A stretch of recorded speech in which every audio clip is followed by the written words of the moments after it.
ఈ 56 నెలలుగా మనం చేస్తా ఉన్న ఒక సామాజిక, ఆర్థిక, రాజకీయ యుద్ధానికి నిలువెత్తు నిదర్శనంగా ఈ అంబేద్కర్ గారి విగ్రహం ఎప్పటికీ కూడా కనిపిస్తానే ఉంటుంది. ఈ విగ్రహం దేశంలోనే కాదు, ప్రపంచంలోనే అతిపెద్ద అంబేద్కర్ గారి విగ్రహం అని కూడా చెప్పడానికి గర్వపడతా ఉన్నా. దేశంలోనే కాదు, ప్రపంచంలోనే అతిపెద్ద అంబేద్కర్ గారి విగ్రహం అని చెప్పడానికి గర్వపడతా ఉన్నా. ఇది 81 అడుగుల వేదిక మీద ఏర్పాటు చేసి 125 అడుగుల మహావిగ్రహం, అంటే 206 అడుగుల ఎత్తైన ఈ విగ్రహం దేశంతో కాదు మనం పోటీ పడేది, ప్రపంచంతోనే పోటీ పడతా ఉన్నామని చెప్పి కూడా ఈ సందర్భంగా తెలియజేస్తా ఉన్నా.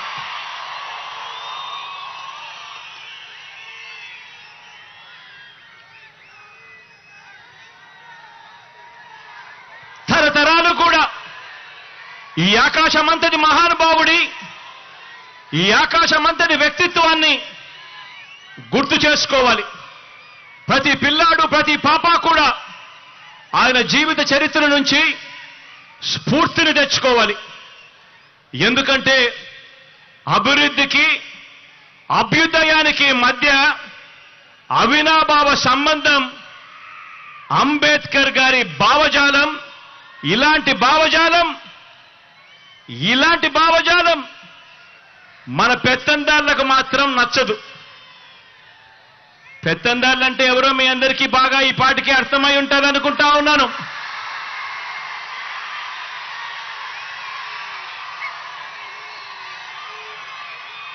ఇలాంటి అంబేద్కర్ గారి భావజాలం ఈ పెత్తందారులకు మాత్రం అస్సలు నచ్చదు.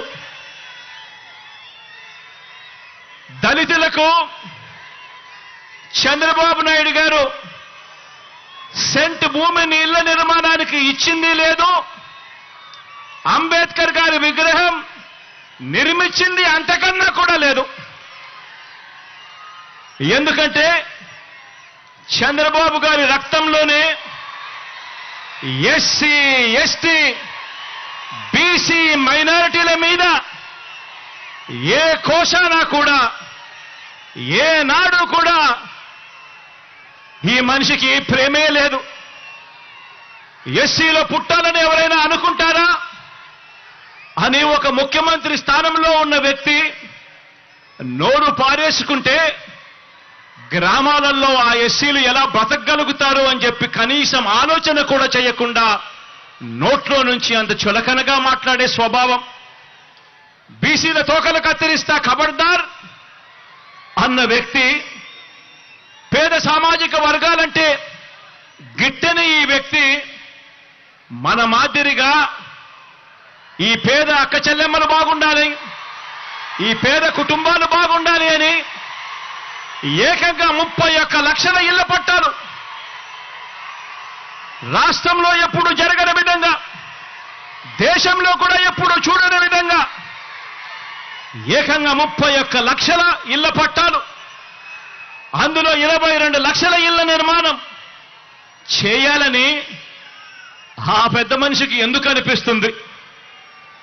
పెత్తందారి పార్టీలకు, ఈ పెత్తందారి నాయకులకు చదువుకునే మన పేద పిల్లలకు ఒక అమ్మఒడి ఇవ్వాలని, ఓ విద్యా దీవెన ఇవ్వాలని, ఓ వసతి దీవెన ఇవ్వాలని, ఓ గోరు ముద్ద ఇవ్వాలని, ఓ విద్యా కానుక ఇవ్వాలని, ఓ ట్యాబులు ఇవ్వాలని, ఓ ఇంగ్లీష్ మీడియంలో చదువులు చెప్పించాలని, బైలింగ్వల్ టెక్స్ట్ బుక్స్ ఇవ్వాలని, మన గవర్నమెంట్ బడులలో, మన క్లాస్ రూమ్లలో డిజిటైజేషన్ జరగాలి అని, ఐఎఫ్పీలను ఏర్పాటు చేయాలని, నాడు నేడుతో మన చదువులు, మన బడులు రూపురేఖలు మార్చాలి అని ఇటువంటి పెత్తందారి నాయకులకు కానీ, ఇటువంటి పెత్తందారి పార్టీలకు కానీ ఎందుకు అనిపిస్తుంది అని ఒక్కసారి ఆలోచన చేయమని అడుగుతా ఉన్నా.